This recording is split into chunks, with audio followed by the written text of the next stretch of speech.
Bless you. ప్రియమైన దేవుని బిడ్డలారా, ప్రభువైన యేసుక్రీస్తు నామములో మీ అందరికీ మరో పర్యాయం నేను శుభములు తెలియజేస్తున్నాను. అలాగే ఆహ్వానాన్ని ఇస్తున్నాను. ప్రత్యేకంగా నూతనంగా జాయిన్ అవుతున్నటువంటి బిడ్డలకు ప్రత్యేకమైన ఆహ్వానం. We are very happy to have you. మీరు టైం తీసుకొని రాగలుగుతున్నందుకు నిజంగా మేము ఎంతో ప్రభుని స్తుతిస్తున్నాం. మిమ్మల్ని అప్రిషియేట్ చేస్తున్నాం. ముఖ్యంగా ఐ డూ అండర్‌స్టాండ్ ఈ దినాల్లో లెంట్ ప్రార్థనలు అనేక సంఘాల్లో జరుగుతా ఉన్నాయి. మరి లెంట్ సీజన్‌లో ఈ రీతిగా మరి ఈవినింగ్ టైమ్స్ గ్యాదర్ అవ్వడం కొంచెం కష్టమే. కొంతమంది కొంచెం ఇబ్బందిగానే ఉంటది. వాళ్ళ చర్చ్‌లో ఉన్న ఆ ప్రోగ్రామ్ వదిలేసి ఈ బైబిల్ స్టడీలో పాల్గొనడం అనేది కొంచెం ఇబ్బందికరంగా ఉంటది. But we understand. మేము అర్థం చేసుకోగలం మీ ప్రాబ్లమ్. కానీ వస్తున్నటువంటి వారిని బట్టి నేను దేవుడిని ఎంతో స్తుతిస్తూ ఉన్నాను. ఈ రీతిగా అనేకులకు ఆశీర్వాదకరంగా దేవుడు ఈ బైబిల్ స్టడీని ఉంచుతున్నందులకై నేను ప్రభువుకి ఎంతో కృతజ్ఞత చెల్లిస్తూ ఉన్నాను. దేవుని బిడ్డలారా, మనము ఆహ్, బైబిల్ స్టడీలోనికి వెళ్దాం. హ్మ్.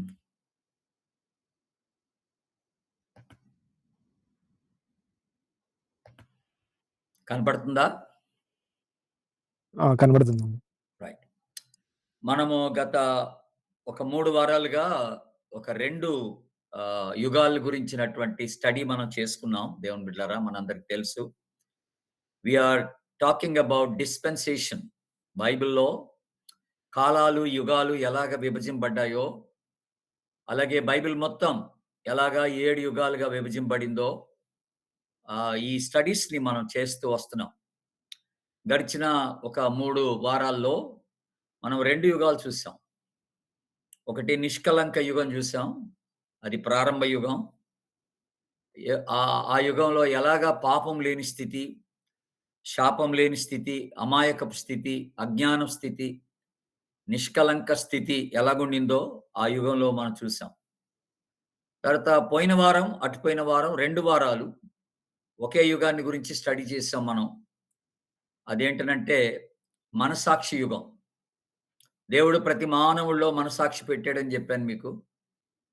ఒకవేళ నోటి మాట ద్వారా మనం అబద్ధం చెప్పినా, ఓ 10 మందిని కన్విన్స్ చేయగలిగినా, వాడి హృదయాంతరంగంలో మన మనస్సాక్షి మనకి గద్దింపిస్తది. నువ్వు చేసింది తప్పా? కాదా? అనేది మనస్సాక్షి చెప్పుద్ది నీకు. అలాంటి ఒక మనస్సాక్షిని దేవుడు మనిషిలో పెట్టాడు. ఆ మనస్సాక్షి యుగంలో జరిగిందల్లా ఏమేమి జరుగుతూ వచ్చాయో గత 2 వారాలు మనం దాన్ని కొంచెం క్షుణ్ణంగానే, డీటెయిల్డ్‌గానే చూడగలిగాం. ఈ రోజున మన స్టడీలో భాగంగా మానవ పరిపాలన యుగం ఇది మనం చూస్తున్నాం. మనకి ఆ 7 యుగాలు ఒకసారి మీకు బ్రష్ చేస్తున్నాను. నిష్కళంక యుగం, మనస్సాక్షి యుగం, మానవ పరిపాలన యుగం, వాగ్దాన యుగం, ధర్మశాస్త్ర యుగం, కృపాయుగం, ఆ తర్వాత వెయ్యేండ్ల పరిపాలనా యుగం. ఇవన్నీ ఆదికాండం మొదలుకొని ప్రకటన గ్రంథం వరకు విభజింపబడినటువంటి యుగాలు, కాలాలు అన్నమాట. వీటి గురించినటువంటి స్టడీ మనం చేసుకుంటూ వస్తున్నాం. ఈ రోజున పర్టిక్యులర్‌గా మానవ పరిపాలన యుగాన్ని గురించి మనం ఆలోచన చేస్తున్నాం. ఆదికాండం 9వ అధ్యాయం మొదటి వచనం నుండి 11వ అధ్యాయం 32వ వచనం వరకు, అంటే 12వ అధ్యాయం స్టార్టింగ్ నుండి ఇక మనకి వాగ్దాన యుగంలోకి ఎంటర్ అయిపోతాం. అది అంటే అబ్రహాంకి ఇచ్చినటువంటి పిలుపు అన్నమాట 12:1 నుంచి. సో అక్కడ దాకా అని చెప్పుకోవచ్చులే ఒక రీతిగా. ఈ మానవ పరిపాలన యుగంలో అసలు ఏం జరిగిందో అనేది ఇప్పుడు ఈ రోజున మనం స్టడీలో చూస్తాం దేవుని బిడ్డలారా. ఇవన్నీ కూడా దేవుడు మన ఆధ్యాత్మిక మేలు నిమిత్తమై ఇవన్నీ కూడా దేవుడు ఏర్పాటు చేసి పెట్టాడు మన కోసం. వీటిని మనం బహు క్షుణ్ణంగా బైబిల్‌లో నుంచి మనం ధ్యానం చేస్తూ వస్తుండగా ఎంతో గొప్పగా బైబిల్ మనకు అర్థమవుద్ది. యుగాల వారీగా బైబిల్ మనం విభజిస్తున్నప్పుడు బైబిల్ యొక్క విశేషాలు ఎంతో క్షుణ్ణంగా మనకు అర్థమవ్వడానికి ఛాన్స్ ఉంది. మీకు మీ అందరికీ గుర్తుంటే ఆదాము, అవ్వల్ని ప్రథమంగా దేవుడు చేసినప్పుడు వాళ్ళకి దేవుడిచ్చినటువంటి ఒకే ఒక ఆజ్ఞ మీ అందరికీ తెలుసది. మనందరికీ బాగా కంటతొచ్చినటువంటి లేఖన భాగమే. అదేంటంటే మొదటి అధ్యాయంలోనే ఉందది మనందరికి తెలిసినట్టుగా. 28వ వచనంలో ఆదికాండం మొదటి అధ్యాయం 28వ వచనంలో వారిని ఆశీర్వదించిన దేవుడు ఎట్లనగా, మీరు ఫలించి, అభివృద్ధి పొంది, విస్తరించి, భూమిని నిండించి, దానిని లోపరుచుకొనుడి. This was the original plan of God. దేవుని యొక్క ప్రథమమైనటువంటి ఒక ఉద్దేశ్యం ఏంటంటే, మానవుడు ఫలించి, అభివృద్ధి చెంది విస్తరించాల. అంటే బహుస్థలాలకి విస్తరించాల. భూలోకమంతా విస్తరించాల మానవుడు. ఈ దేవుని స్వాస్థ్యంగా, ఈ దేవుని వారసత్వం చేత భూమిని నిండించాల అనేది దేవుని యొక్క ప్రణాళిక. బట్ మనం ఏం చూసామంటే మానవుడు ఇలాగా కలిగిన ఉద్దేశాన్ని పాడు చేసుకొని పాపం బహుగా విస్తరించిన కారణాన దేవుడు ఒక ప్రళయం ద్వారా, జల ప్రళయం ద్వారా వాళ్ళందరినీ నాశనం చేసి పడేశాడు. ఒక కుటుంబం, నోవహు కుటుంబాన్ని దేవుడు ఎంపిక చేసి పెట్టుకున్నాడు. ఆ ఒక్క కుటుంబంలో 8 మందిని దేవుడు కాపాడాడు. నోవహుతో చెప్పాడు. నోవహు దేవుని దృష్టికి నీతిమంతుడిగా కనపడ్డాడు. యోగ్యుడిగా కనపడ్డాడు. ఇక సెకండ్ ఫేజ్‌లో మనం చూసేదేంటంటే, మళ్ళీ క్రొత్త సంతానం నోవహు నుండి దేవుడు ప్రారంభించడానికి ఇష్టపడ్డాడు. ఇష్టపడి అక్కడి నుంచి మళ్ళీ ప్రారంభమైందంట. జలప్రళయం అయిపోయిన తర్వాత ఇక నోవహు నుండి మళ్ళీ మనకి స్టోరీ బిగిన్ అవుతున్నట్టుగా మనం చూస్తాం. బట్ వెరీ ఇంట్రెస్టింగ్‌గా నోవహు నుండి ఎప్పుడైతే స్టోరీ బిగిన్ అవుద్దో, దేవుని యొక్క ఉద్దేశ్యం చూడండి నోవహు పట్ల ఏమై ఉన్నదో. ఎగ్జాక్ట్‌గా ఏదైతే ఆదాము అవ్వలకి చెప్పాడో, అదే మాట ఇప్పుడు నోవహుకి చెప్తున్నాడు దేవుడు ఆదికాండంలో. మీరు గమనిస్తే, మీరు విస్తరించండి, అభివృద్ధి చెందండి, భూమిని నిండించండి. చూసారండి? ఎక్కడ కూడా ఆ ఆలోచన వ్యత్యాసం లేదు. దేవుని యొక్క ఉద్దేశంలో వ్యత్యాసం లేదు. ఒక తరమంతా కూడా గతించిపోయింది. దేవుడు ఏర్పాటు చేసుకున్నటువంటి తరము పాపం విస్తరించుట చేత, పాపానికి లోనగుట చేత దేవుడు సర్వనాశనం చేసి పడేశాడు భూమి అంతటిని. ప్లస్ ఉన్న మానవులందరిని తీసి పడేశాడు. ఇప్పుడు నోవహు కుటుంబంతో దేవుడు మళ్ళీ కొత్తగా మానవ సంతానాన్ని అభివృద్ధి చెందించడానికి దేవుడు ప్రయత్నం చేస్తున్నాడు. ఈ ప్రయత్నంలో దేవుడు ప్రథమంగా నోవహు చెప్పింది ఏంటంటే సేమ్ థింగ్ మళ్ళీ ఆదాముకి చెప్పినట్టుగానే మీరు విస్తరించండి, అభివృద్ధి చెందండి, భూమిని నిండించండి అని చెప్పాడు. అంత మాత్రమే కాదు, మీ భయము అన్ని పక్షులకి అంటే జంతువులకి మీ భయం పెడతానన్నాడు దేవుడు. అదే 9వ అధ్యాయంలో 7వ వచనంలో చూస్తాం మనం. అంటే భూమి మీద సమృద్ధిగా సంతానం విస్తరిస్తుందని చెప్తూ వచ్చాడు. ఆ తర్వాత మీ భయం ఉంటది. మనుషుల్లో మీ భయం ఉంటదనే మాట దేవుడు మాట్లాడుకుంటూ వచ్చాడు దేవుని బిడ్డలారా. అలాగా నేను ఆ భయాన్ని పెడతాను అని దేవుడు జ్ఞాపకం చేసుకుంటూ వచ్చాడు. ఆ తర్వాత ఇంకొక మాట దేవుడు 9వ అధ్యాయంలో మనం చూస్తే చెప్పింది ఏంటనంటే, మీరు జాగ్రత్తగా గమనిస్తే అక్కడ మీరు ప్రతిదీ తినొచ్చు. మీకిక్కడ అంటే ఇంకా లిమిటేషన్స్ ఏమి ఉండవు.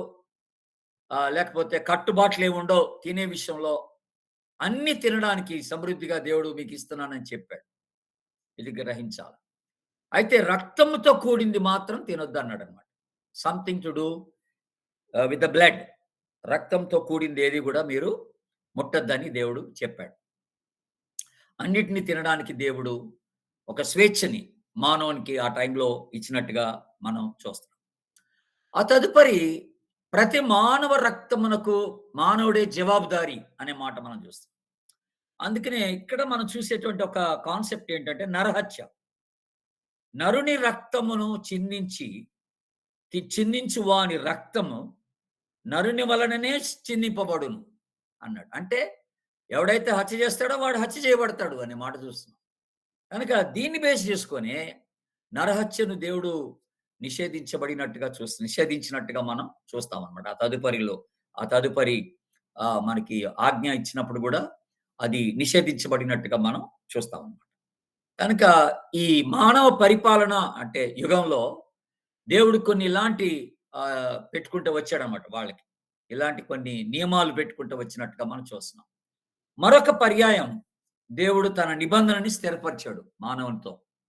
ఎలాగా 9, 10 వచనాలు మనం గమనిస్తే 9వ అధ్యాయంలో ఏంటి ఆ నిబంధన అంటే, ప్రతి జీవితోను పక్షులేమి, మీతో కూడా సమస్తమైన జంతువులేమి ఓడలో నుండి బయటికి వచ్చిన సమస్త జంతువులతోను నా నిబంధన నేను స్థిరపరుతును అని. మనందరికి తెలుసు ఏంటంటే, ఒక్కొక్క జంతువులో నుంచి జతను దేవుడు ఏర్పాటు చేసి ఓడలోనికి పంపించమని చెప్పాడు. అలాగే పంపాడు నోవహు.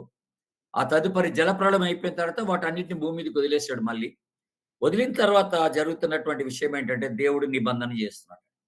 ఏమిటి నిబంధన అంటే మనకి ఆ 13వ వచనంలో కూడా చూస్తాం. నిబంధన ఏంటనేది 13వ వచనంలో చూస్తాం.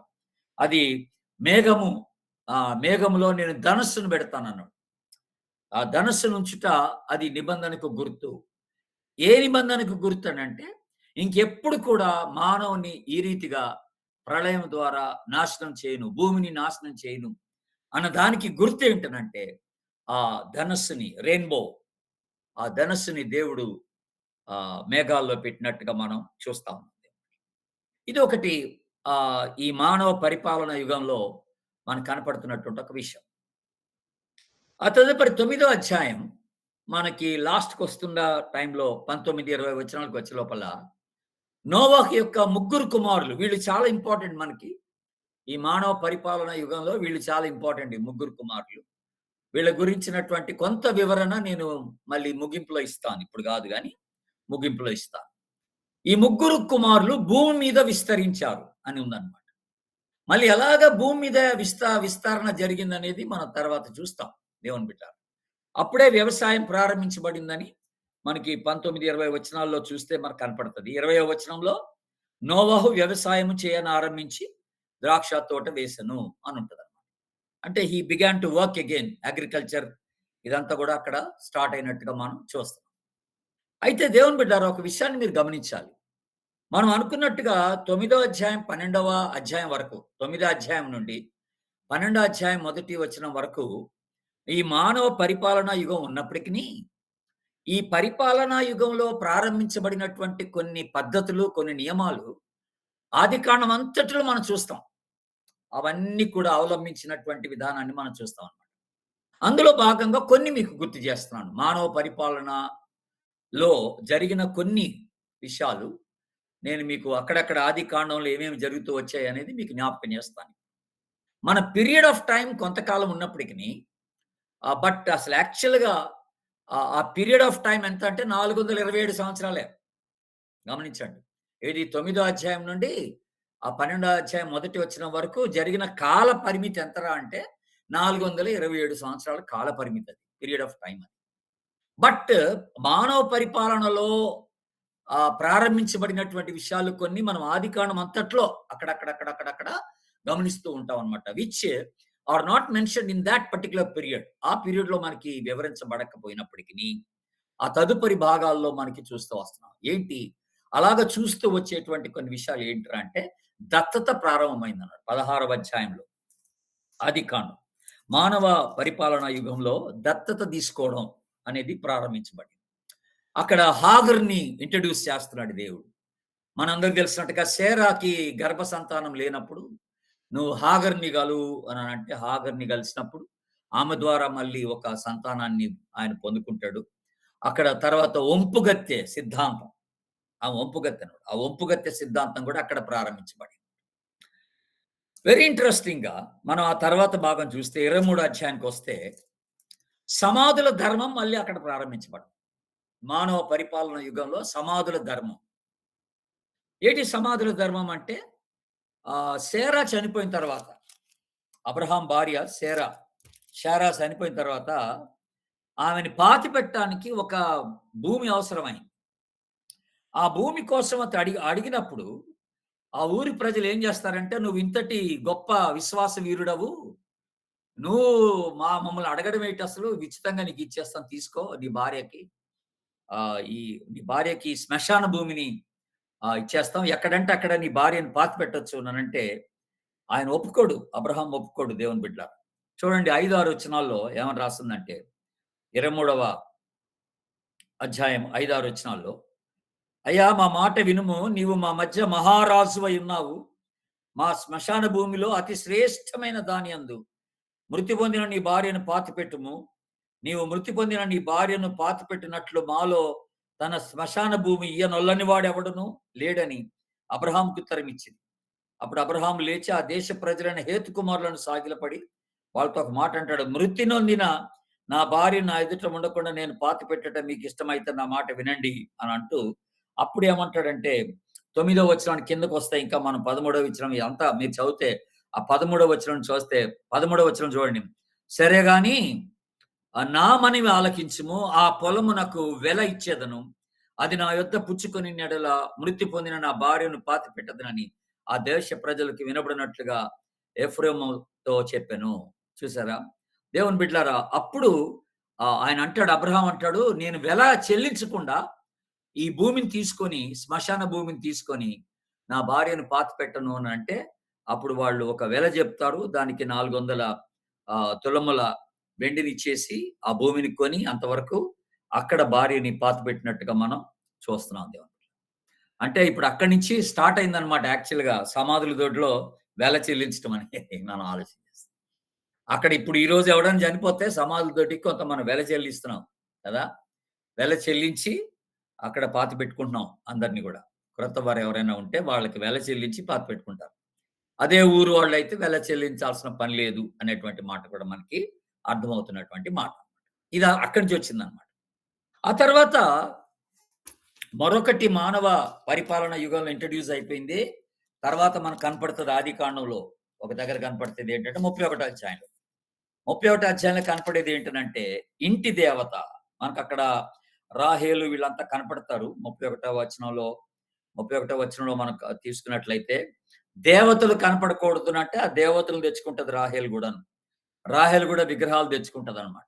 అదంతా గూడా 32 నుండి మళ్ళీ మనకి 34 వచనం వరకు కూడా మనం చూస్తాం. దేవుని బిడ్డలారా, ఆ రాహేలు కూడా దేవతను తెచ్చిపెట్టుకోవడం అనేది చూస్తాం. కనుక ఇంటి దేవత అనే కాన్సెప్ట్ అప్పుడు మొదలైందనమాట. దీన్ని ఇలవేల్పు అంటారు. మరి తెలంగాణలో కొన్ని ప్రాంతాల్లో ఇడుపు దేవత అంటారు. ఈ యొక్క పదాలన్నీ కూడా, ఈ కాన్సెప్ట్ అంతా గూడా ఎక్కడి నుంచి వచ్చిందిరా అంటే మానవ పరిపాలనా యుగంలో నుండి వచ్చిందనమాట. ఇదంతాను బైబిల్‌లోనే. బైబిల్‌లో ఇంట్రొడ్యూస్ అయిందనమాట. ఇంటి దేవత, ఇంటికో దేవత, ఇంటికో దేవత అనేటువంటి ఒక కాన్సెప్ట్ మొదలైందనమాట. అది మీరు గుర్తుపెట్టుకోవాలి. ఇవన్నీ గూడా అక్కడి నుంచి వచ్చినటువంటి ఒక సిద్ధాంతాలుగా మనకు కనపడుతూ వస్తున్నాయి. ఆ తర్వాత జారత్వం చేసిన వాడిని కాల్చేయడం. ఎవరైతే పెళ్లి గాకుండా లైంగిక పరమైనటువంటి ఆ క్రియలో పాల్గొంటారో వాళ్ళని కాల్చిపడేయమన్నాడు దేవుడు. 38 అధ్యాయంలో మనం ఇంకా గమనించుకుంటూ వస్తే వాళ్ళని కాల్చిపడేయమన్నాడు 24వ వచనంలో. చూసారా? జారత్వం చేసినందుకు వాళ్ళేమంటారంటే బయటికి తీసుకొచ్చి, యూదా ఆమెను బయటికి తీసుకొచ్చి ఆమెను కాల్చి వేయవలెనని చెప్పెను. చూసారా దేవుని బిడ్డలారా? కనుక ఈ జారత్వం తప్పు చేసినోళ్ళకి మరణశిక్ష కాల్చివేయడం ద్వారా వచ్చేటువంటిది అనేటువంటి సిద్ధాంతం. ఈ యొక్క కాన్సెప్ట్‌లో నుంచే హైందవ మతంలో కూడాను మనం విలియం కేరీ గారు ఉన్న టైంలో ఈ సతీ ప్రాక్టీస్ అనేది మనకు ఇంట్రొడ్యూస్ అయినట్టుగా చూస్తున్నాం అన్నమాట. సతీ సహగమనం అనే మాట. భర్తతో పాటు భార్యను గూడా చితిలోనే సజీవ దహనం చేసే పురాతన ఆచారం అన్నమాట. ఆ ఆచారం అట్లాగా ప్రారంభించబడిందనమాట. అది ఇంట్రొడ్యూస్ అయినట్టుగా మనం చూస్తున్నాం. ఇది ఎప్పుడో ఆదికాండంలో నుంచి వచ్చినటువంటి మానవ పరిపాలన యుగంలో ఇంట్రొడ్యూస్ అయ్యి, ఆ తదుపరి ఇది ఇక్కడ ఇలాగా మలుపు తిరిగిందనమాట. భర్తతో పాటు భార్య గూడా సజీవ దహనం చేయబడాలి అని. భక్తి పవిత్రతకు ఇది నిదర్శనంగా భావించారు ఆ దినాల్లో. అదేదో పెద్ద భక్తి కనపరుస్తున్నటువంటి రీతిలో అయితే దాన్ని కనపరిచారు గానీ, విలియం కేరీ లాంటి వాళ్ళొచ్చి ఆ సతీ ప్రాక్టీస్ అంతా గూడా వాళ్ళు మన భారతదేశం నుంచి తీసి పడేసినట్టుగా మనం చూస్తాం. ఆ తదుపరి 48వ అధ్యాయంకొచ్చే లోపల ఆదికాండం దేవుని బిడ్డలారా 22వ అధ్యాయం 22వ వచనంలో అక్కడ ఇంకొక విషయం మనకక్కడ ఇంట్రొడ్యూస్ అయినటువంటి విషయం ఏంటనంటే, మరి తండ్రి తనకున్నటువంటి ఆస్తిని పెద్ద కుమారునికి భాగంగా ఇవ్వడం అన్నమాట. జ్యేష్ఠ కుమారునికి ఆస్తిలో భాగం అనేది, తనకిష్టమైనటువంటి కుమారునికి ఆస్తిలో భాగం అనేది అక్కడ ఇంట్రొడ్యూస్ అయినట్టుగా మనం చూస్తున్నాం అన్నమాట. కనుక నేను నీ సహోదరులందరికంటే నీకు ఒక భాగం ఎక్కువగా ఇచ్చి తిని అనేటువంటి మాట ఇవన్నీ కూడా మనిషే చెప్తున్నటువంటి మాటలు ఇవన్నీ కూడా మనకక్కడ చెప్పబడుతున్నటువంటి మాటలే. కనుక ఇది కూడా ఈ యొక్క లా, ఈ యొక్క మరి ఒక సిద్ధాంతం అనేది మనకి ఆదికాండంలోనే ఇంట్రొడ్యూస్ అయింది. మానవ పరిపాలన యుగంలోనే ఇంట్రొడ్యూస్ అయ్యి అది కొనసాగుతూ వచ్చిందనమాట. అది మనకి తర్వాత బయలుపరచబడిందనమాట. ఇవన్నీ ఎప్పుడు ఇంట్రొడ్యూస్ అయినవనేది మనకి తర్వాత బయలుపరచబడుతూ వచ్చిందనమాట. కనుక పెద్ద కుమారునికి ఆస్తిలో భాగం ఉండాలి అనేటువంటిది ప్రథమమైన భాగం. లేకపోతే తల్లిదండ్రులకు తమకు ఇష్టమైనటువంటి కుమారులకు ఆస్తిని పంచిపెట్టొచ్చు అనేటువంటి ఒక కాన్సెప్ట్ అనేది అప్పుడు మనకి ఇంట్రొడ్యూస్ అయినట్టుగా మనం చూస్తున్నాం. ఇవన్నీ కూడా బైబిల్ పరంగానే ఇంట్రొడ్యూస్ అయినట్టుగా మనం చూస్తున్నాం దేవుని బిడ్డ. ఆ తర్వాత నిమ్రోదు ఇంకొక వెరీ ఇంట్రెస్టింగ్ ఒక స్టోరీ మనం చూస్తాము. ఈ నిమ్రోద్ ఎవరో మీకు జ్ఞాపకం చేస్తాను కొద్దిగా ఆగి. నిమ్రోద్ భార్య జమీరామి ఆమె పేరు.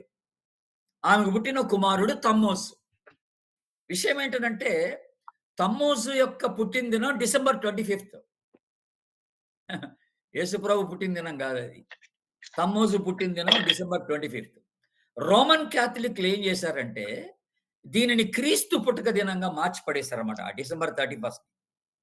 ఈ జమీరామి ఆ నిమ్రోద్ భార్య చాలా చట్టాలు విధించింది ఆ టైంలో. ఆమె రకరకాలైన చట్టాలు విధించి నానా బీభత్సం చేసిందామె. అయితే నిమ్రోదుని గురించి ఇంకొంచెం ఆగి నేను మీకు వివరిస్తాను. ఈ లోపల జరిగిన ఒక చిన్న కార్యం మీకు చెప్తాను. మనకి 9దో అధ్యాయంలోనే స్టార్టింగ్‌లోనే మనకి ఈ మానవ పరిపాలన యుగంలో స్టార్ట్ అయినటువంటి ఒక విషయాన్ని మీకు గుర్తు చేస్తాను.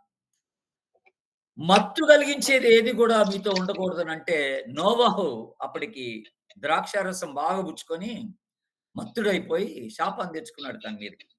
అది మనకి 9దో అధ్యాయంలో చూస్తాం దేవుని బిడ్డలారా. చూడండి 9దో అధ్యాయంలో ఆహ్, ఎప్పుడైతే అతడు వ్యవసాయం చేయడం ఆరంభించాడో 9దో అధ్యాయం 21వ వచనం చూడండి అక్కడ. ఆవిడ మాట రాయబడింది. నోవహు మత్తుడై నగ్నంగా నిద్రించెను. ఇది మనం చూస్తాం. అతడు ద్రాక్షారసం అధికంగా పుచ్చుకొని మత్తుడైపోయినట్టుగా మనం చూస్తాం. ఇది అంటే మనం ఏదో బీర్ తాగితేనే లేకపోతే విస్కీ తాగితేనే తప్పని కాదండి. ఏదైనా మత్తు కలిగించేది, బహుగా మత్తు కలిగించేది ఏదైనా ఉంటే అది దేవుని దృష్టికి తప్పే. ఎనిథింగ్ దట్ ఈస్ టాక్సిక్ అనే మాట మనం జ్ఞాపకం చేసుకోవాలి. మత్తు కలిగించేది ఏదైనా కూడా అందుకనే ఏమన్నా అంటే మద్యముతో మత్తులు కాకుండుకుడి అని అన్నాడు ఎఫెసీ పత్రిక. అంటే మద్యం ఒకటనే కాదు ఏదైనా కూడా ఏ డ్రింక్ అయినా కూడా మత్తు కలిగించే డ్రింక్ ఏదైనా ఉంటే అది దేవుని దృష్టికి అది మంచిది కాదు. దేవుని దృష్టిలో మంచిది కాదు. అది పాపం అనే మాట మనం జ్ఞాపకం చేసుకోవాలి. నేను జపాన్ దేశం వెళ్ళినప్పుడు ఓ పెద్ద ద్రాక్ష తోటలోకి తీసుకుపోయారు నన్ను. ఆ ద్రాక్ష తోటలో మనకి అన్ని ద్రాక్ష గెలలు బోలెడు గెలలు కనపడతాయి. నల్ల ద్రాక్షాలు చాలా ఉంటాయి. వాళ్ళేం చేశారంటే చిన్న ఔన్స్ అండి. ఒక ఔన్సే చిన్న ఔన్స్.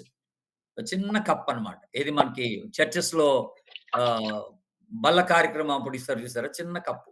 అంతటి కప్పు ద్రాక్ష రసం నాకిచ్చారు. ఆ తోటలో నుంచి ఫ్రెష్‌గా అప్పటికప్పుడే పిండిందన్నమాట ఇచ్చారు. చిన్నది. ఒక గుటకేస్తే అయిపోద్ది అంతే. కానీ మీరు నమ్మరు. ఆ రోజు ఆ ఒక్క గుటకేసాను మత్తొచ్చేసింది. అంటే అంత స్ట్రాంగ్ ఉండిందన్నమాట. అంత కాన్సంట్రేటెడ్ డ్రింక్ అన్నమాట. ఇప్పుడు దాన్ని ఎవడన్నా ఒక అర గ్లాస్ తాగితే ఇక లేవడిక. వాడయిపోతాడు. Even that is wrong. దేవుని దృష్టిలో అట్లా మత్తు కలిగించేది ఏదైనా కూడా తప్పేను. ఇప్పుడు ఒకవేళ నువ్వు థమ్స్ అప్ ఎక్కువ తాగితే కూడా మత్తొచ్చేస్తది. టీ ఎక్కువ తాగితే కూడా మత్తొచ్చేస్తది. కాఫీ ఎక్కువ తాగితే మత్తొచ్చేస్తది. అట్లాంటివి డ్రింక్స్ ఏదైనా కూడా మత్తు కలిగించే డ్రింక్స్ ఏదన్నా ఉంటే అది తప్పని దేవుడు జ్ఞాపకం చేస్తాడు. కనుక నోవాహ ఏం చేశాడంట ఆ టైంలో అనుకోని రీతిగా విచారకరంగా ద్రాక్షారసం అధికంగా తాగి దిగంబరుడుగా పడుకున్నాడంట. ఒంటి మీద బట్టలు లేవు. అయితే దేవుని బిడ్డలారా మనకి చాలా ప్రాముఖ్యమైన విషయం ఇక్కడ ఒకటి గుర్తుపెట్టుకోవాలా. ఈ దిగంబరత్వాన్ని చూసింది ఎవరంటే హాము చూసాడు.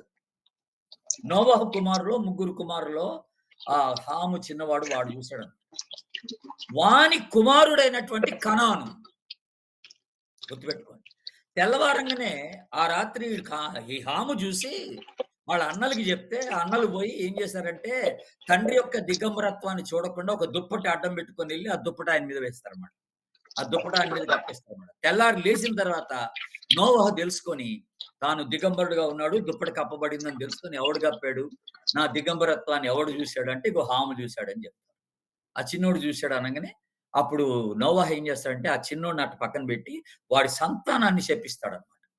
ఆడి సంతానం ఎవరు అనంటే కనాను. ఈ హాముకు పుట్టినటువంటి కుమారుడు ఎవడంటే కనాను అన్నమాట. ఆ కనాన్ని శపిస్తాడు. శపించటం ద్వారా ఈ కనానీయులంతా ఒక దగ్గరికి వెళ్ళిపోయి సెటిల్ అయిపోతారు. వాళ్ళే కనానీయులయ్యారన్నమాట సంగతి. ఆ కనాను సంతానమే కనానీయులు అనేటువంటి మాట మనం చూస్తాం. వాళ్ళు చాలా ఇశ్రాయేలీయులకి విరోధులైపోయారన్నమాట అప్పటినుంచి కూడా. కనానీయులు. ఇది మీరు గుర్తుపెట్టుకోవాలి. మనం అదే చూస్తాం వాగ్దాన భూమిలోకెళ్ళిపోతారు గదా! అక్కడ కనానీయులతో యుద్ధం చేయాల్సినటువంటి పరిస్థితొస్తది.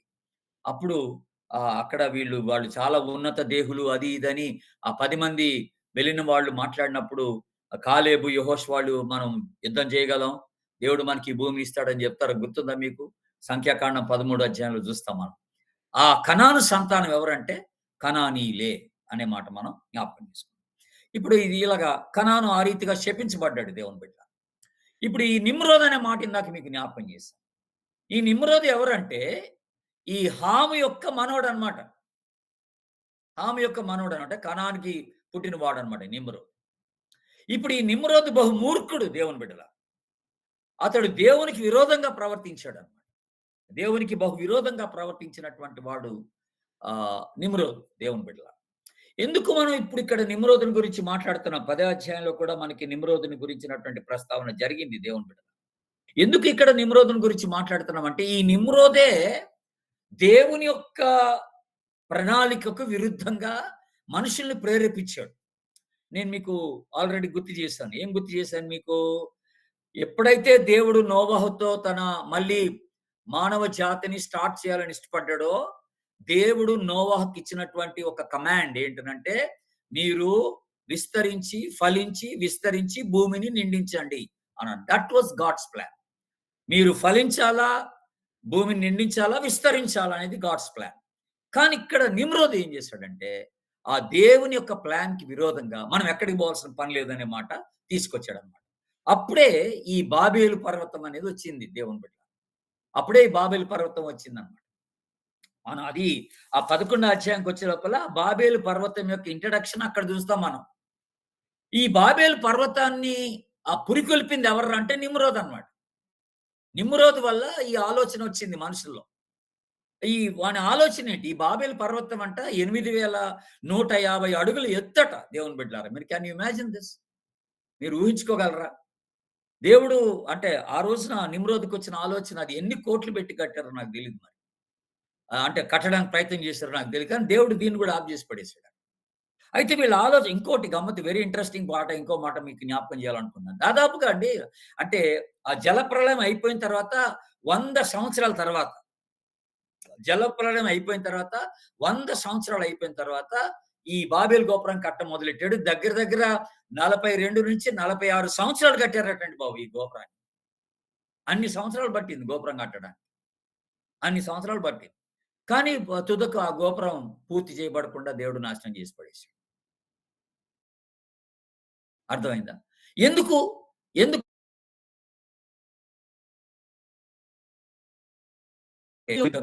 అంటే ఇది దేవుని యొక్క ఉద్దేశానికి విరుద్ధం. దేవుని ఉద్దేశ్యం ఏంటి? మీరు ఫలించి, అభివృద్ధి చెంది, భూమిని విస్తరించి నిండించండి అన్నాడు. మీరు ఒక దగ్గర ఉండటానికి లేదనే మాట దేవుని యొక్క ఏర్పాటు. అయితే వెరీ ఇంట్రెస్టింగ్ థింగ్ ఏంటంటే జపాన్ దేశస్తులు కూడా ఒక టవర్ ఆఫ్ బాబిలోన్ ఒకటి కట్టారు వాళ్ళు. దీనికో పేరుందండి. అదేంటనంటే టోక్యో అనేది జపాన్ దేశానికి ముఖ్య పట్టణం. దానికి ఆ పేరు పెట్టారాళ్ళు. 1992 సంవత్సరంలో ప్రారంభం చేశారు దాన్ని. ఇది ఎంత ఎత్తో తెలుసా అండి? 10 కిలోమీటర్లు ఎత్తట ఈ టవర్. ఇందులో 1250 అంతస్తులుంటాయట. వాళ్ళు ఎంత పెద్ద ప్రణాళికేసుకున్నారంటే జపానీయులు 3,00,00,000 మంది దీంట్లో నివసించొచ్చట. ఈ యొక్క ఒక్క అంతస్తులో 3,00,00,000 మంది ప్రజలు నివసించొచ్చట. అంత ప్లాన్ చేసి పెట్టుకున్నారు జపానీయులు. అయితే జపాన్ దేశస్తుల యొక్క ఆలోచన ఏంటంటే ఒక 100-150 సంవత్సరాలు కట్టుబడి కాలం అని చెప్పుకున్నారు వాళ్ళు. 1992లో స్టార్ట్ చేశారు. కానీ దగ్గర దగ్గర ఒక 100 సంవత్సరాలు లేదా 150 సంవత్సరాలు పట్టుద్ది ఇది ముగించబడటానికని గూడా ఒక ప్లాన్ వేసి పెట్టుకున్నారు. 3,00,00,000 మందికి ఆశ్రయం ఇది ఇవ్వాలనుకున్నారు కానీ, దేవుడు అది గూడా ఫెయిల్ చేసి పడేసాడు. అది అవ్వలేదు. అది క్యాన్సెల్ అయిపోయింది అప్పుడు. ఇప్పుడు నిమ్రోదు చేసినటువంటి ఈ ప్రయత్నం ఏంటి ఇంతకి? ఏంటి అనంటే 11 అధ్యాయం చూడండి ఇప్పుడు. 4, 5 వచనాలు మనం గమనిస్తే, ఆ బాబేల్ పర్వతం యొక్క ఉద్దేశ్యం ఏంటనేది దేవుడు జ్ఞాపకం చేస్తున్నాడు మనకి. మరియు వారు మనము భూమి అన్నంతటా చెదరిపోకుండా చూసారా ఈ మాటలు? చెదరిపోకుండా ఒక పట్టణమును ఆకాశమునంటు శిఖరము గల ఒక గోపురమును కట్టుకొని పేరు సంపాదించుకుందాము రండని మాట్లాడుకొనగా చూసారా? ఈ గోపురం యొక్క కట్టుబడి యొక్క ఉద్దేశ్యం ఏమిటనంటే, మనం ఎక్కడికి చెదిరి ఉండటానికి వీల్లేదు. ఒకే దగ్గర ఉండిపోదాం. మనం అందరం కలిసుందాం. ఒకే భాష మాట్లాడుకుందాం. ఇక్కడ సెటిల్ అయిపోదాం. ఇక్కడ పేరు సంపాదించుకుందాం. మన గురించి అందరూ గొప్పగా మాట్లాడుకునేటట్టుగా చేసుకుందాం అని అనుకున్నారట వాళ్ళు. ఇది దేవుడు విని ఏం చేశాడంటే, ఆ గోపురాన్ని చూడటానికి దేవుడు దిగొచ్చాడట.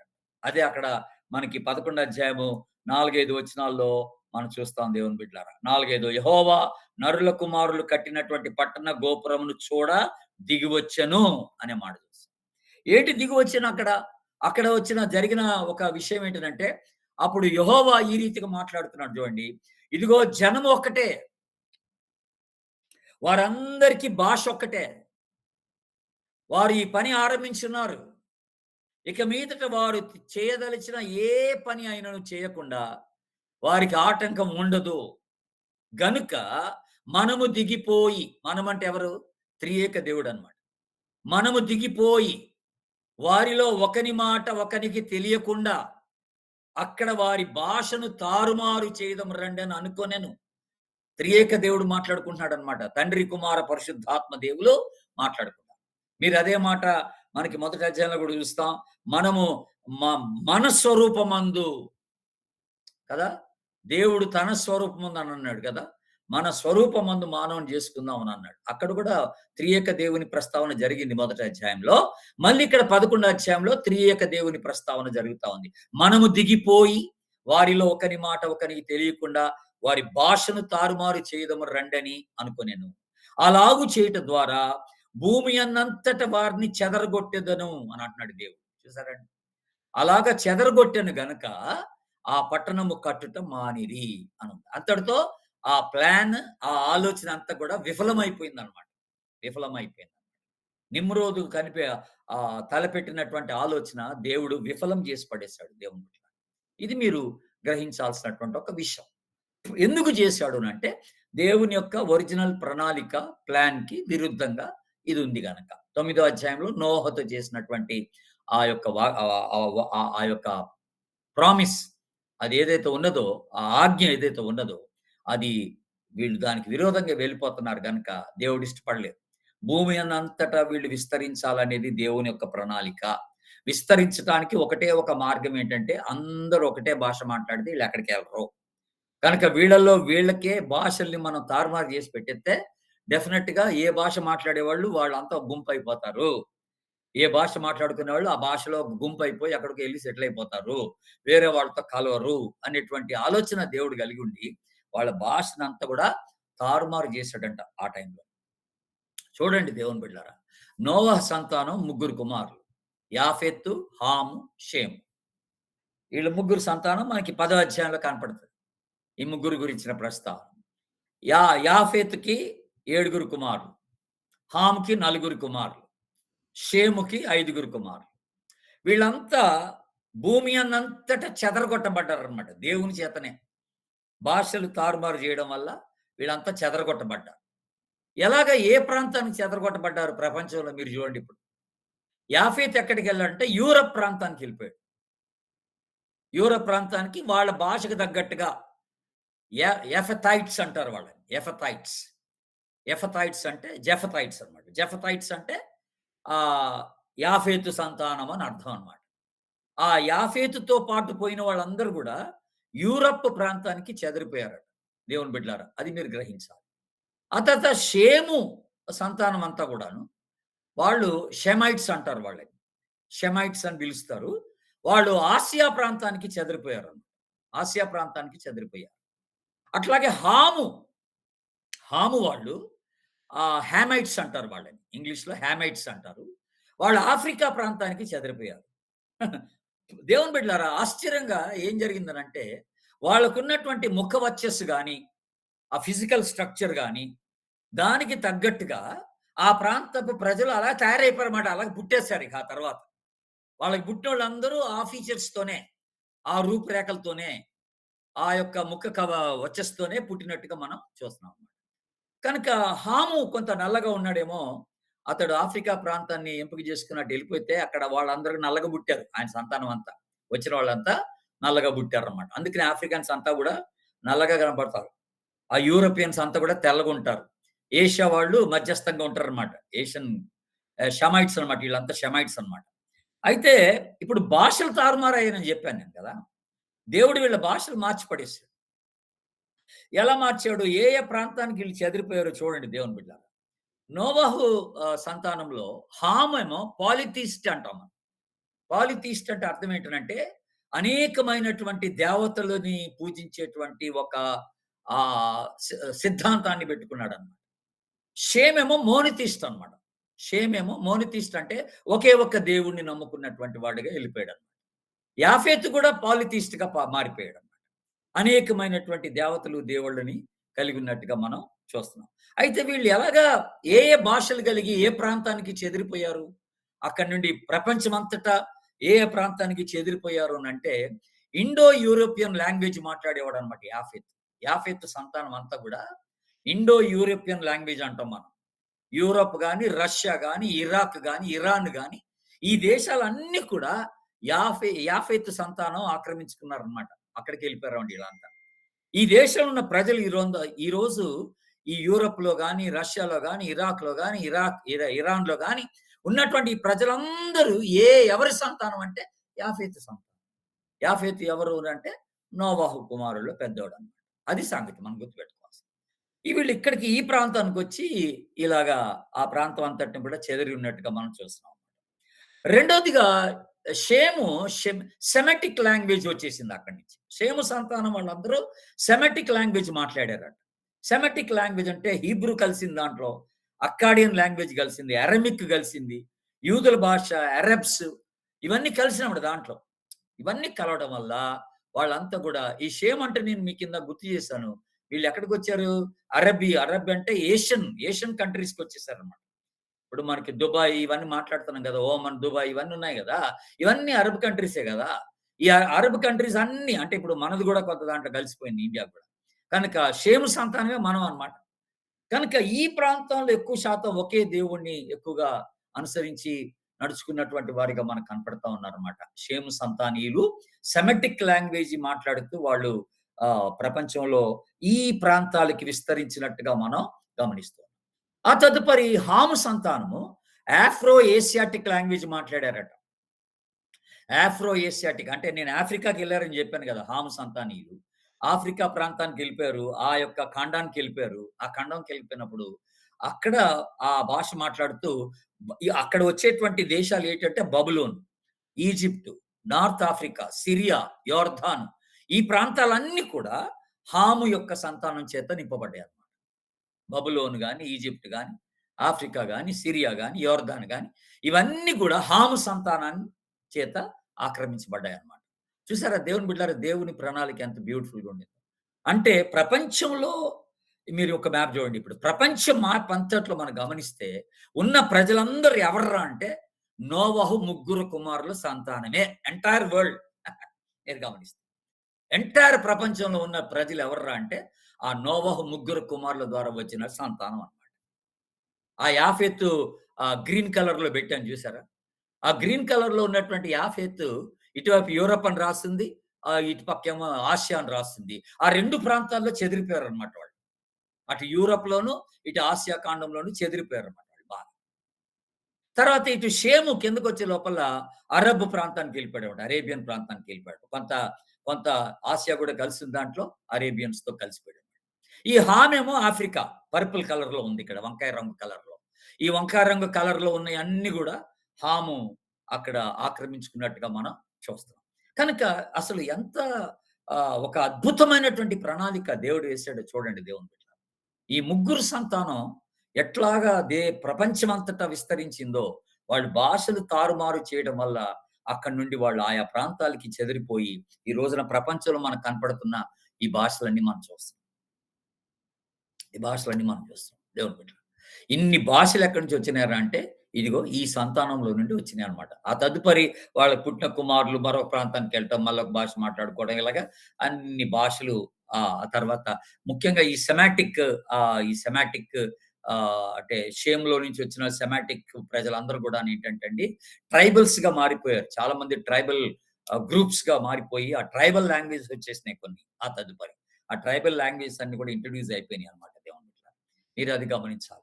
కనుక ఆ సంతానం నుంచి వచ్చినటువంటి వారే ఈ రీతిగా విస్తారంగా ప్రపంచం అంతటా కూడా చెదిరిపోయినట్టుగా మనం చూస్తాం. నేను మీకు ప్రారంభంలోనే ఒక మాట మీకు గుర్తు చేశాను స్టార్టింగ్. ప్రతి యుగం ఒక విషాదముతో ముగించబడతదని జెప్పాను. కదా! సో, మొట్టమొదటి యుగం నిష్కలంక యుగం ఎలాగ ముగించబడిందంటే మానవుని యొక్క పతనంతో ముగించబడిందది. దేవుడు ఎంతో మంచి ఆధిక్యతనిచ్చి, పరిశుద్ధంగా పెట్టి, అమాయకంగా పెట్టి, అజ్ఞానంగా పెట్టి, ఏమి అసలు పాపం ఎరిగినటువంటి స్థితిలో మానవుడిని పెట్టి, ఎంతో చక్కని ఆధిక్యత ఇస్తే, మానవుడు సాతాను మాట విని, దేవునికి అవిధేయత చూపించి, పతనం అయిపోయాడక్కడ. ఆ ఏదెన్ తోటలోంచి పంపించబడ్డాడు. అది మొదటి యుగం యొక్క ఎండింగ్. ప్రతి యుగం ఒక విషాదంతో ముగించబడతదని మీకు జ్ఞాపకం చేస్తూ వచ్చాను. కనుక నిష్కలంక యుగం ఎక్కడ ముగించబడిందంటే మానవుని పతనం. ఆ తర్వాత నెక్స్ట్ యుగం ఏంటన్నాను? మనస్సాక్షి యుగం. మనస్సాక్షి యుగం ఎక్కడ ఎండ్ అయిపోయింది మనకు తెలుసు మీకు. లాస్ట్ వీ లాస్ట్ వీక్ మీకు జ్ఞాపకం చేశాను. అది జలప్రళయంతో ఎండ్ అయిపోయింది. మనస్సాక్షి యుగం ఎక్కడిదాకా పోయిందంటే మానవుడు విపరీతంగా పాపానికి గురైపోయాడు. పాపం విస్తరించింది. అదే ఆదికాండం 6వ అధ్యాయం 5వ వచనం చూస్తాం మనం. అక్కడ రాయబడిన మాట ఏంటనంటే, మానవుని యొక్క తలంపులోని ఊహ అంతయు ఎల్లప్పుడూ కేవలం చెడ్డదని దేవుడు గ్రహించి, భూమి అంతట కూడా భూమి అంతా కూడా బలాత్కారం చేత నింపబడిందని దేవుడు చూసి, అట్లాంటి ఒక దుస్థితి ఈ భూమి మీద కలిగిందని దేవుడు చూసి ఎంటైర్ హ్యూమన్ బీయింగ్స్‌ని దేవుడు నాశనం చేసి పడేసాడు. ఎక్సెప్ట్ నోవహు సంతానాన్ని మళ్ళీ మానవ జాతిని ఉత్పత్తి చేయడానికి నోవహు సంతానాన్ని మాత్రమే అక్కడ ఏర్పరచుకొని, మిగిలించుకొని పెట్టాడు దేవుడు. అది జలప్రళయంతో రెండవ యుగం ముగించబడినట్టుగా మనం చూస్తాం. ఇప్పుడు మూడో యుగం ఏటి? మూడో యుగం ఏటి? మానవ పరిపాలన యుగం. ఈ మానవ పరిపాలన యుగం ఎక్కడ ఎండ్ అయింది? ఎక్కడ ఎండ్ అయిందంటే బా బాబేలు గోపురంతో ఎండ్ అయిపోయిందన్నమాట ఇది సంగతి. భాషలు తారుమారైపోయి అందరిని చెదరగొట్టి పడేసాడన్నమాట దేవుడు ఎక్కడికక్కడ. మనంతా ఒకే దగ్గర ఉందాం అన్నటువంటి ఆలోచన భంగపరిచాడు దేవుడు. ఇక మన పేరు సంపాదించుకుందాం, మనం ఇక్కడే సెటిల్ అయిపోదాం అన్నటువంటి ఆలోచన దేవుడు భంగపరిచాడన్నమాట. కనుక వెరీ బ్యూటిఫుల్‌గా మనం ఇది ఎక్కడ ఎండ్ అవ్వటం చూస్తామంటే 11 అధ్యాయం అండి. ఆహ్, ప లాస్ట్ వచనం 32 వచనంతో ఎండ్ అయిపోతదది. మానవ పరిపాలన యుగం. ఇక నెక్స్ట్ యుగం మనకేంటంటే వాగ్దాన యుగంలోకి ఎంటర్ అయిపోతాం నెక్స్ట్ వీక్. ప్రాబబ్లీ దేవుని చిత్తమైతే వాగ్దాన యుగం 3 వారాలు తీసుకుంటాను నేను. ఎందుకంటే అది కొంచెం పెద్దగా మీకు అవసరం ఉంది. వాగ్దాన యుగం. ఈ వాగ్దాన యుగంలో ఏమేమి జరిగిందనేది ఒక 3 వారాల స్టడీ ఉంటది దానికి మనకి. అది ఒక్క వారంతో అవ్వదు. ఆ 3 వారాల స్టడీ మీకు వచ్చే వారం నుండి తీసుకుంటాను నేను. దేవుని బిడ్డలారా. మీరు గమనిస్తే ఈ అంటే ఈ యొక్క బాబెలు గోపురంతో, భాషల తారుమారుతో, చెదరగొట్టబడినటువంటి ఈ ప్రజలతో అక్కడ ముగించబడినటువంటి యుగం మళ్ళీ ఎక్కడ స్టార్ట్ అయిందనంటే, వాగ్దాన యుగంతో ఎక్కడ స్టార్ట్ అయింది చూడండి. 12 అధ్యాయం మొదటి వచనంతో స్టార్ట్ అయింది. ఏంటది? దేవుడు అబ్రాహాముతో మాట్లాడుతున్నాడు. "నువ్వు లేచి నేను చూపిస్తున్న దేశంలోకి వెళ్ళుము" అని అంటాడు చూసారా? నువ్వు ఒక దగ్గర ఉండొద్దని చెప్పడం అన్నమాట. "నువ్వు లేచి ఎళ్ళుము" అంటాడు.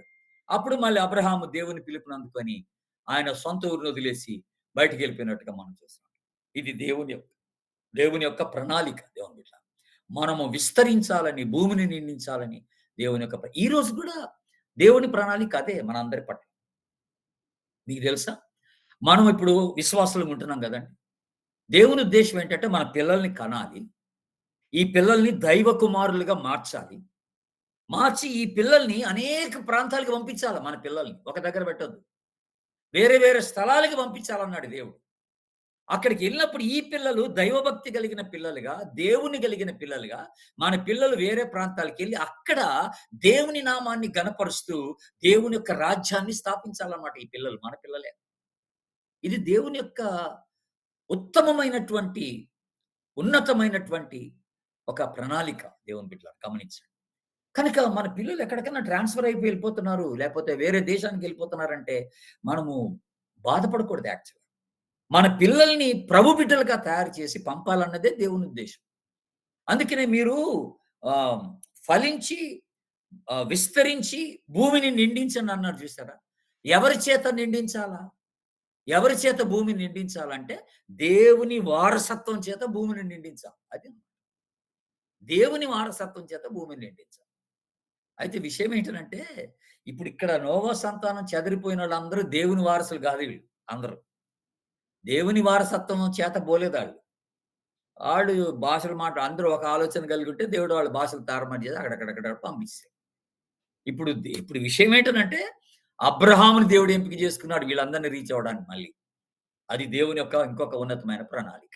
అది ఎలా జరిగిందనేది మనం వచ్చే వారం చూస్తాం. అబ్రహాముని దేవుడు ఏర్పాటు చేసుకొని, ఇగో నేను నీకు చూపిస్తున్న దేశానికెళ్ళమంటూ అబ్రహాముతో ఏమన్నాడంటే, నిన్ను బట్టి నేను జ జనములను ఆశీర్వదిస్తానన్నాడు. నిన్ను బట్టి నేను జనములను ఆశీర్వదిస్తాను. కుటుంబాల్ని ఆశీర్వదిస్తానన్నాడు. నిన్ను గొప్ప చేస్తానన్నాడు. నీ జనమును గొప్ప చేస్తానన్నాడు దేవుడు అబ్రహాముతో. చూసారండి దేవుని ప్రణాళిక. ఈ చెదిరిపోయినటువంటి మానవులందరి యొద్దకు ఇప్పుడు విశ్వాస సంతానమైనటువంటి అబ్రహాం సంతానాన్ని దేవుడు పంపించడానికి ట్రై చేస్తాడు. ఈ అబ్రహాం సంతానం ఎవరో కాదు మనమే. విశ్వాసంతో రక్షణలోకొచ్చినోళ్ళందరూ అబ్రహాం సంతానమే. అది ఇంకా చాలా క్లియర్‌గా నెక్స్ట్ వీక్ చాలా ఇంట్రెస్టింగ్ ఉంటది మీకు. ఆ స్టడీని మీకు చూపిస్తాను. మొత్తానికైతే ఈ వాగ్దాన యుగం రాబోతున్నటువంటి యుగం వాగ్దాన యుగం. ఒక 3 వీక్స్ స్టడీ ఉంటది మనకి. ప్రార్థనా పూర్వకంగా మీరు అటెండ్ గాండి. ఇదైతే మానవ పరిపాలన యుగం ఇక్కడితో క్లోజ్ అయితుందన్నమాట.